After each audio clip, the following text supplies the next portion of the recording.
Señoras y señores, amigas, amigos de Facetas en el canal de YouTube Iván Maciel Durán Fernández, sean todos bienvenidos en esta emisión de este lunes 26 de junio del año 2023. Gracias a nuestros amigos y amigas suscriptores en Bolivia y en todo el mundo. Un saludo especial para quienes nos honran con su sintonía a este programa de redes sociales que transmitimos desde Potosí, Bolivia, Patrimonio Cultural y Natural de la Humanidad. Hoy quiero referirme en este programa a algo que todavía no tendría que merecer una preocupación, así en todo el sentido de la palabra. Pero como bolivianos y como bolivianas, tiene que comenzar a existir una preocupación. Parece contradictorio lo que les digo, pero es la purísima verdad. ¿A qué me estoy refiriendo? A que, como es de conocimiento público, en la gestión 2025 habrán de desarrollarse las elecciones para elegir al nuevo presidente del Estado Plurinacional, a los senadores, diputados, etc. Y la opinión pública, y de ello me hago eco, comienza a tener una preocupación que tendría que incidir más el tema del padrón electoral. Pero hoy no vamos a hablar del padrón electoral, eso vamos a reservar para otro programa. Hoy quiero referirme a una extrañeza, a una preocupación que uno tiene de saber quiénes van a terciar en las próximas elecciones del año 2025.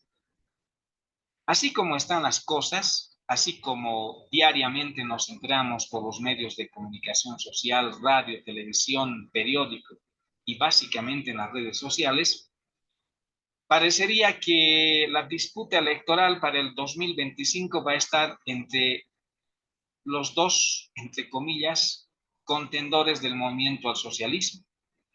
Por un lado, el señor Evo Morales Ayma y por el otro lado, el actual presidente Luis Arce Catacora. Si uno analiza así fríamente, va a llegar a esa conclusión, va a tener esa impresión antes que conclusión. Pero eso pensamos que no tiene que ser así, y tengo que decirlo con el mayor de los respetos, porque no podríamos continuar en ese círculo vicioso, es decir, cada 5 años cambiar de presidente, cambiar de gobierno, pero seguir cambiando entre los mismos. Como alguien dijo, esto va a ser como un pasanaje, y la democracia no es eso. Y por ello, en alguna oportunidad también he manifestado que tiene que existir oposición, pero una oposición de verdad, no una oposición política que, como hemos visto en muchas acciones, sobre todo del órgano legislativo, ha sido muy sumisa, muy débil. Por supuesto, con algunas contadas y honrosas excepciones, pero esas honradas y contadas excepciones tienen un pequeño porcentaje. Yo diría que no llega ni al 5 ni al 10%. Perdónenme que me refiera en esos términos. Una verdadera oposición política se entiende, en este caso en Bolivia, donde está en el gobierno el movimiento al socialismo, ya su nombre lo dice todo, pero una verdadera oposición política tiene que ser todo lo contrario, todo diferente. Tenemos que hablar necesariamente de derecha, no hay otra. Y es por eso que en el programa de hoy me voy a permitir dar lectura a un artículo que lo considero muy, pero muy interesante, muy importante y sobre todo muy bien logrado desde el punto de vista periodístico. Y en eso quiero hacer llegar, como ciudadano potosino y boliviano y como abogado, quiero hacer llegar una felicitación por ese magnífico material, sobre todo por el magnífico trabajo que ha desarrollado el periódico Página 7 de la Ciudad de La Paz. Y a través del Internet logré dar lectura, primero de manera interna, a esa entrevista que el periódico Página 7 ha logrado con Antonio Saravia, un economista que es boliviano, pero que desde hace muchos años reside en los Estados Unidos de Norteamérica y tengo la información de que últimamente ha estado en contacto en las redes sociales, también con medios de comunicación, y también ha estado últimamente, se me ha informado, pero no me consta, en la ciudad de Sucre, muy cerca de Potosí. Y cuando me puse a leer esa entrevista en el periódico Página 7, prácticamente me sorprendió de manera positiva, pero esto no quiere decir que me estoy adhiriendo y diga que este es el futuro candidato, no. Pero lo que me sorprende gratamente, señoras y señores de Facetas, es de que Antonio Saravia, en su condición de economista, en esta entrevista que voy a dar lectura, está diciendo estrictamente toda la verdad política y toda la verdad económica. Y yo pienso personalmente, y lo digo con el mayor de los respetos a ustedes, que en esa estructura tiene que basarse la oposición política en Bolivia. No hay otra. La oposición política en Bolivia se entiende, tiene que ser diferente al actual gobierno, porque esa es democracia. No puede haber democracia, no pueden haber elecciones con un solo partido o con un partido político que se divide en dos, cuando sabemos todos que el más así dividido va a seguir teniendo la misma ideología, va a seguir actuando con el mismo sentido político, con esa política que estamos viendo no está dando resultados pésimos, resultados que realmente nos tienen que hacer preocupar a todos los bolivianos, sobre todo en el plano económico. Permítame entonces dar lectura de manera textual a esta entrevista de Página 7 a Antonio Saravia, economista. Y el título principal con el que comienza esta entrevista reza de la siguiente manera. Dice que su principal misión es juntar a los liberales del país. Antonio Saravia, economista, dice, no es solo sacar al MAS, hay que sacar el paradigma que representa.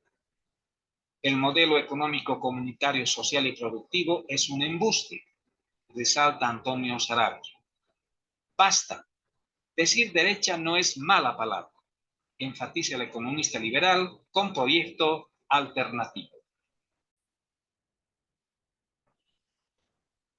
El Alto, refiriéndose a la ciudad de El Alto, es muy liberal, deduce. Mientras se acomoda para la entrevista, argumenta. Se presenta como un liberal. No soy radical, aclara Antonio Saravia. Menos un ultraliberal ni un ultraderechista doctrinal. Eso sí, acentúa sin miedo. Soy de derecha. Acostumbrado a ejercer su libertad, el economista Antonio Saravia comienza a mover el tablero con ideas de liberalismo y teoría persuasiva. El modelo económico comunitario, social y productivo es un embuste, resalta el paseño, con alma camireña y corazón bilstermanista, que reside en Estados Unidos, donde es profesor y dirige el Centro de Estudios para la Economía y la Libertad en Mercer University. Tiene un doctorado en Economía por la Arizona State University, es máster en Economía y Políticas Sociales por Georgetown University, licenciado en Economía por la Universidad Católica Boliviana.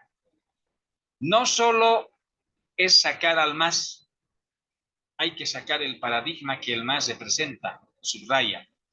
Está convencido de que la visión liberal es la que puede sacar al país de sus problemas. Después de ofrecer una conferencia en la Universidad Pública del Alto, habló con Página 7 sobre su proyecto para, si se dan las cosas, entre comillas, presentar una candidatura a la presidencia de Bolivia. Habla de liberalismo en el Alto. ¿Y qué respuesta tuvo? Pues una natural. El Alto es muy liberal, dijo el entrevistado. El Alto es una ciudad en la que la gente se levanta muy temprano y dice, haré mi negocio, quiero ganar plata y espera que el regulador, que el gobierno, que el gendarme se levante un poco más tarde a mediodía. Entonces, tengo mediodía para hacer mis cosas. Ya cuando aparece el regulador, el gendarme te pone un impuesto te saca una patente, te pone una traba y eso significa que tienes que pasar plata por debajo de la mesa, coimas, etc. Entonces, el alteño es liberal, el boliviano es liberal.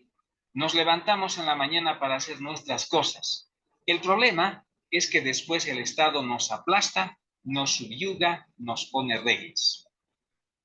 Pregunta: ¿usted vive en el exterior? ¿Cómo se ve el país desde afuera? Desde afuera, desde adentro, desde los lados, este país está en crisis. Hay que decirlo con todas sus letras y con todo lo que eso implica. Este país está en crisis por varias razones. Nos acabamos los dólares. Teníamos 15.000 millones de dólares el 2014 en reservas internacionales. Al día de hoy tenemos 3.500 millones. Digo al día de hoy, pero en realidad eso es a febrero de este año, cuando fue el último boletín del Banco Central de Bolivia. Estamos en junio y el Banco Central no volvió a sacar boletines, entonces no tenemos idea de cuánto están las reservas, pero el último dato era 3.500. Este país lleva 10 años consecutivos de déficit fiscal a un ritmo del 8% del PIB o peso interno bruto, y eso te acumula deuda. Nuestra deuda pública se quintuplicó desde el 2007 hasta el 2019. Es un país que despilfarró 55.000 millones de dólares de la bonanza, de los precios internacionales, y no hemos hecho nada con eso. Entonces, es un país en crisis porque la macroeconomía está en desequilibrio, pero sobre todo es un país en crisis porque no hay un plan B. El plan A era vender el gas. Vendíamos gas, inyectábamos dólares en la economía, pero se nos acabó el gas, se nos acabó la deuda porque ya es más difícil prestarnos plata, nos acabamos las reservas internacionales y no hay plan B. Y no hay plan B porque el gobierno se encargó de aplastarnos, de suprimir la iniciativa privada con regulaciones, cupos a las exportaciones, control de precios, regulaciones en el mercado laboral, burocracia, tramitología. Entonces nosotros no nos podemos desarrollar. Pregunta: ¿y cuál debería ser ese plan B? Si logras un ajuste con el Fondo Monetario Internacional, por ejemplo, un préstamo que te permita reforzar las reservas internacionales y entonces permita defender el tipo de cambio fijo en una de esas zafas. Y si empiezas después a dejar de gastar, significa que el gobierno tiene que ajustarse los cinturones. En una de esas puede llegar a retomar el equilibrio macroeconómico. Y para generar un plan B, necesitamos un golpe de timón fuerte, es decir, necesitamos un cambio de paradigma. No es solo sacar al MAS, hay que sacar el paradigma que el MAS representa, que son criminales, que son corruptos. Hay que sacarlos, pero hay que sacar el paradigma que ellos representan, y ese paradigma es el estatismo. Pregunta: ¿por otro paradigma radical? No, no es radical en el sentido de que es el sentido común. Es decir, devolverle al individuo lo que el individuo quiere hacer y puede hacer.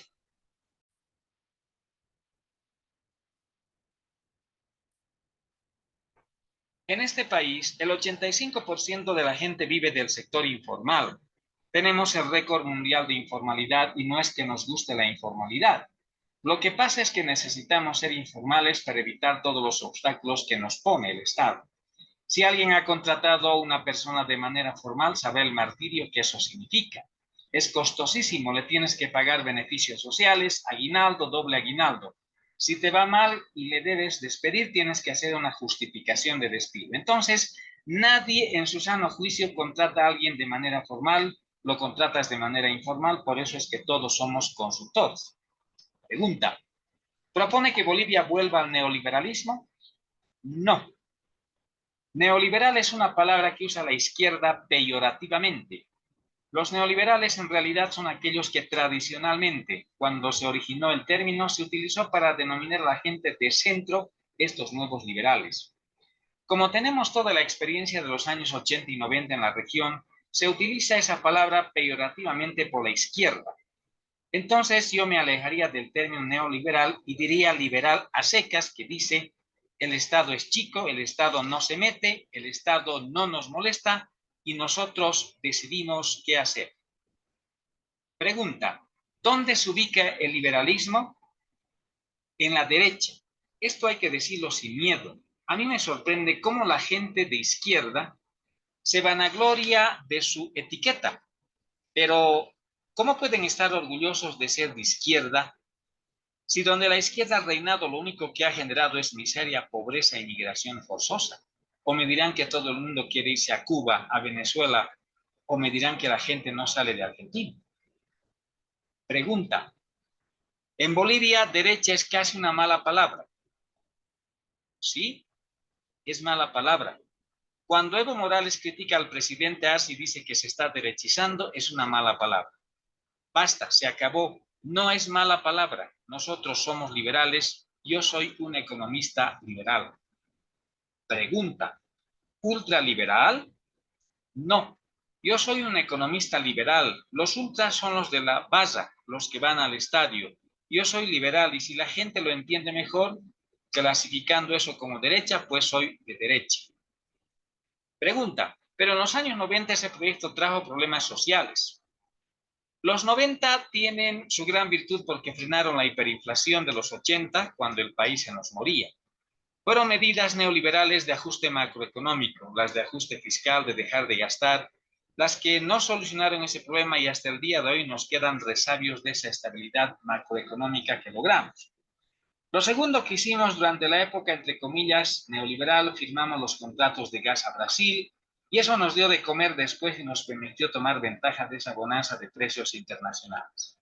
Entonces, cuando la gente denosta los 90 y se olvida de todo esto, tuvimos el Banco Central mejor comportado, probablemente de nuestra historia, con un director como Juan Antonio Morales, quien sabía lo que estaba haciendo. Lo que pasa es que las reformas neoliberales se quedaron cortas y no avanzaron en institucionalidad, y con eso me refiero a la protección de la propiedad privada. Entonces, Bolivia siguió siendo un país informal.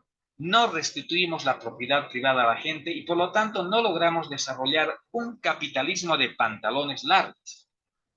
Ahí quedó corta la reforma neoliberal o el periodo neoliberal. Entonces, la gente se acuerda que no logró resolver realmente los grandes problemas del país. Pero ojo, que sí frenó la hiperinflación, que sí nos devolvió estabilidad macroeconómica.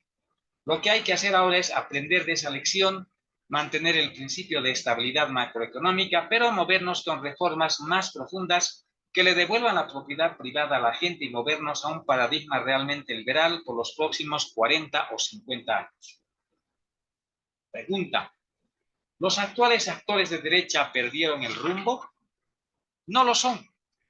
Son socialdemócratas. Carlos Mesa, Tuto, Samuel, los de Creemos son socialdemócratas. Ellos todavía piensan que el Estado tiene un rol importante en la economía. Para los liberales el Estado no tiene un rol en la economía. El Estado tiene que achicarse, solamente proteger la propiedad privada, brindarnos seguridad jurídica, con un sistema judicial probo, eficiente, ágil, pero el resto tenemos que decidir nosotros.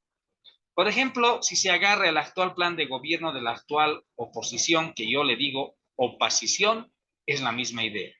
En términos del paradigma de cómo ellos ven la sociedad, no hay mucha diferencia con el movimiento al socialismo. Yo he tenido debates con estos políticos y, por ejemplo, con propuestas específicas. Este gobierno contrata 526,000 empleados públicos. Solo ellos serían la quinta ciudad en importancia del país. Tienes a Santa Cruz, El Alto, La Paz, Cochabamba y la ciudad de los empleados públicos. Ya si tienen esposas, esposos e hijos, ya son la primera ciudad en importancia del país, solo empleados públicos. Hay que reducir esto a la mitad. La oposición me dice que esto es un crimen porque es dejar a mucha gente sin empleo. Entonces, esta propuesta de la actual oposición es esencialmente la misma que la del MAS. Ellos piensan que el gobierno debe crear empleo. No, señor. El crimen es que nosotros le pagamos el sueldo cada día a estos burócratas. Encima que les pagamos el sueldo cada día cuando llegan a trabajar, nos perjudican porque se inventan un sello, un trámite y estamos todos haciendo cola para trámites para coimas. La propuesta liberal es diametralmente distinta a lo que hace la oposición. Nosotros decimos, por ejemplo, 76 empresas públicas, todas ineficientes. el 85% deficitarias, nosotros decimos eliminémoslas, es decir, hay que eliminarlas. Y nos dirán que hay empresas estratégicas. ¿Qué estratégicas? Son nidos de corrupción. Los 526,000 empleados públicos nos cuestan 19 millones de dólares al día. Al día. Nosotros les pagamos. Dejen de gastar nuestra plata. Dejen que nosotros administremos nuestro dinero. Se reduce el tamaño del Estado, al mismo tiempo elimina los cupos de exportación, elimina los controles de precio, elimina las regulaciones del mercado laboral, ya está, y eliminamos los aranceles. Legalicemos el contrabando. Pregunta, ¿legalizar el contrabando? Claro que sí, claro que hay que legalizar el contrabando. Dime tú, ¿te compraste un champú el mes pasado? ¿De dónde lo compraste? Si lo hubieras comprado en el mercado formal, hubieras pagado alrededor del 30% de su valor en precio. Si traemos a los marines de Estados Unidos que cuiden toda la frontera y no entre un solo champú de contrabando en este país, ¿qué pasaría? Los precios de todas las cosas serían 10 veces más. ¿Y qué pasa con las familias pobres? El contrabando es una bendición para las familias pobres. Pregunta, ¿cómo compiten las industrias nacionales? Bueno, pues a nuestras industrias nacionales quítale los cupos de exportación, quítale los controles de precios, las regulaciones laborales, la tramitología, provee seguridad jurídica y vas a ver cómo van a empezar a competir. Pregunta, y en esa propuesta, ¿qué papel tiene el narcotráfico? Al narcotráfico hay que combatirlo. Como liberal, a mí me gustaría legalizar las drogas porque la guerra contra las drogas no ha funcionado, solo ha causado muertes. El problema es que no puedes hacer eso sin un acuerdo internacional grande en el que participe Estados Unidos, la Unión Europea y los demás países de la región. Porque si haces eso solo, pues te llenas de todos los mafiosos de la región que llegan acá, porque aquí tienen un paraíso. Pero eso no va a suceder en un futuro cercano. Mientras hay que combatirlo porque el narcotráfico te permea todo el resto de la economía, el narcotráfico mete su plata en el contrabando, en la importación de bienes. Pregunta, ¿esa es la realidad de Bolivia en este momento? Claro que sí. El narcotráfico ha movido sus tentáculos por todo lado, lo vemos en todos los servicios. Si hay algo que ha prevenido que Bolivia todavía no entre en un colapso total por los dólares, viene en gran medida al narcotráfico. Son de 3.000 a 7.000 millones de dólares que el narcotráfico genera y que están dando vueltas a la economía. Pregunta, ¿es un Milei boliviano? No. ¿Se lo han dicho? Sí, sí, lo he oído. Milei ha logrado cosas importantísimas en Argentina. La verdad hay que darle mérito a este señor. Será barra brava, medio ordinario el hombre, etcétera, y a muchos les gustará, pero lo que ha logrado en Argentina ha sido espectacular porque Argentina es un país peronista. Bueno, desafortunadamente en las últimas décadas es un país peronista. Antes era un país liberal que había conseguido muchísimas cosas. Tener el mismo nivel de riqueza que Canadá, con el mismo PIB per cápita dice mucho. Argentina era un país extraordinario cuando fue liberal. Produjo la cultura más exquisita de la región. La calle Pou de Uruguay va más con mi estilo. Pregunta, ¿qué piensa de la reaparición de Gonzalo Sánchez de Lozada? Yo creo que hay que escuchar a Goni. Él viene trabajando en esta propuesta ya varios años. Y sé que cuando él trabaja en estas cosas intelectuales le pone mucho esfuerzo y habla con gente muy importante y entendida. Así que no he tenido la oportunidad porque he estado en toda esta gira de leerla con calma. Pero como toda propuesta, como nuestra propuesta liberal, ojalá que se escuche y no se cancele nada más porque a alguna gente no le guste Goni. Pregunta, tenemos a un economista como presidente, ¿qué opina? Que es muy mal economista y muy mal presidente. La verdad es una vergüenza porque no hay idea, solo había una idea que era vendamos gas y gastemos. ¿Y cuando se nos acabó el gas? Se acabó todo. No hay ideas. El modelo económico, comunitario y social productivo es un embuste. Porque lo único que sí era vender gas y generar con eso plata para gastar acá, a eso le llamaban ellos la demanda interna. Y según ellos, la demanda interna genera una economía blindada. Ya sabemos que no está blindada. Pero bueno, Uno dice, un economista se puede equivocar, pero cuando ve los resultados y cuando ve que la economía se cae, debería cambiar el rumbo y este señor no cambia el rumbo. Sigue empecinado en esa idea y trae otras malas como la sustitución de importaciones, que es una idea caduca, pésima, que nunca funcionó en la década de los 50 y 60, que lo único que dejó para Latinoamérica fue una década perdida de los 80. Pregunta, ¿y qué dice de la figura de Evo?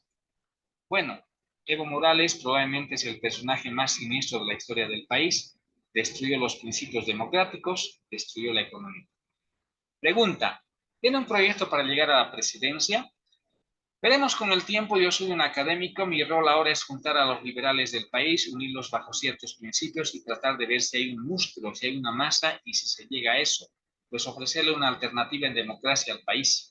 Si eso decanta en un partido político o participación en las elecciones, ojalá sea así, ya se verá. Última pregunta, ¿tiene músculo financiero? No tenemos, somos raquíticos, se ríe. De verdad lo digo, si hay alguien que está leyendo la entrevista y quiere colaborar con la causa, pues bienvenido, porque esto sigue como empezó hace 3 meses. No hay nadie que financie esto, yo pago los pasajes, pago las salteñas y cada uno lo paga la suya. Hasta agosto definiremos si hay un proyecto.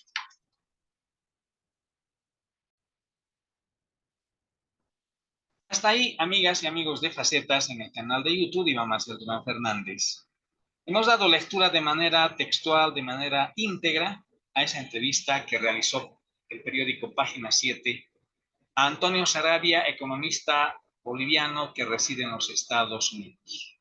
Y él dijo, en sus palabras más concretas, o resumiendo mejor, encontrando el sumo de esta entrevista, no es solo sacar al MAS, dijo, hay que sacar el paradigma que representa.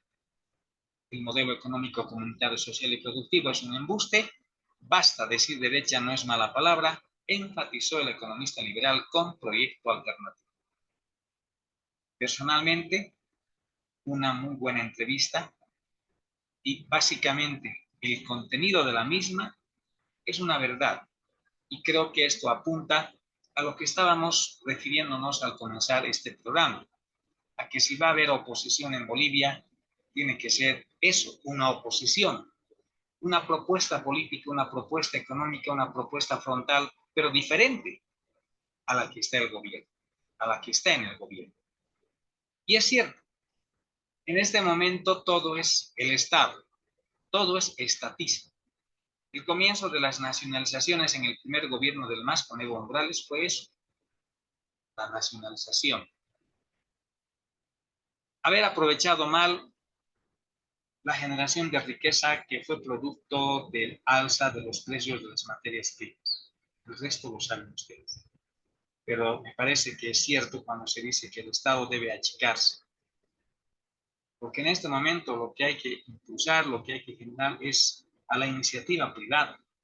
Porque solamente la iniciativa privada, liberar los obstáculos a las exportaciones, es lo mejor, porque es una de las formas en que entren dólares americanos al Tesoro General de la Nación.